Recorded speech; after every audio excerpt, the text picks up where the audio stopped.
Hey guys, Eric Smith here, contributor on 5 Reasons Sports, also co-host of Scouting the Fins. And in today's video, we are going to start a series looking at 5 competitions to keep your eye on throughout the offseason when we're seeing the reports from minicamp as we get into training camp and then into the preseason. Unless something happens with a Tyreek Hill transaction, which doesn't seem likely at this point, the top two receivers are pretty much set in stone between Hill and Waddle. But what will the depth chart look behind those two? We could obviously talk about guys like Eric Ezukanma, D. Eskridge, Tariq Black, Taj Washington, Theo Weiss Jr., Monterey Baldwin, and Andrew Armstrong, but really those names are going to be competing for the bottom 2 or 3 positions in the wide receiver room for 2025, and that's largely going to come down to what they can contribute on special teams. And I think it's also pretty well accepted that Jonnu Smith and Devon Achane are likely going to be significant contributors in the passing game like they were in 2024. So instead, we're going to focus our first competition discussion on the third slot in the wide receiver room. And that's likely going to come down to Malik Washington, who was drafted by the Dolphins last year, and also was the third most targeted wide receiver for the Dolphins in 2024. And then the other one's going to be Nick Westbrook Akine, who was signed as a free agent from the Titans this offseason. Westbrook Akine clearly has the size advantage at 6'2", 211 pounds over Washington, who stands at 5'8", 191 pounds. But let's talk about some of the statistical comparisons. So for these guys, if you average their catches, yards, and touchdowns over 17 games, based on their career averages, then Westbrook Akine comes in at 27 catches for 386 yards and 4 touchdowns.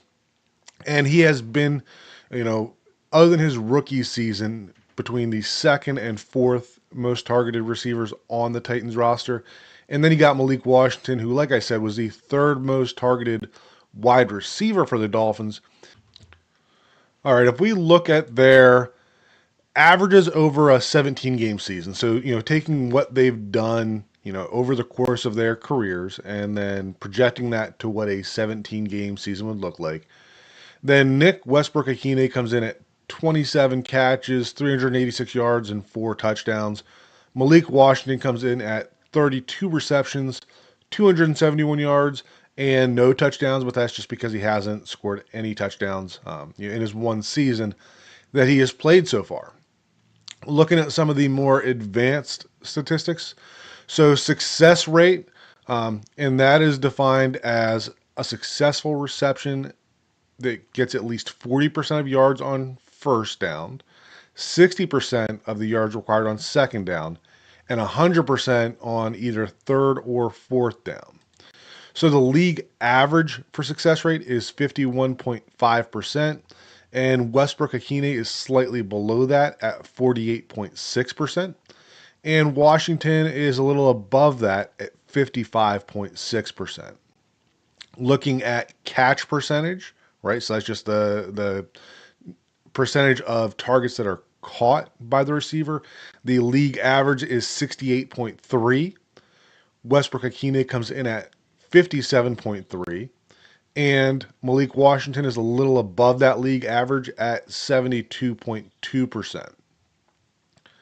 Average depth of target. So Westbrook Akine is a little higher than league average here at 11.6 yards.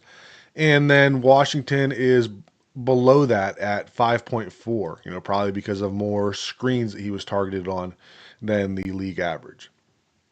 And then yards after catch per reception, the league average is 5.3 yards after catch per reception. And both these guys are a little below that league average, with Westbrook Akine at 3.9, and then Washington a little better, but still below the league average at 4.7.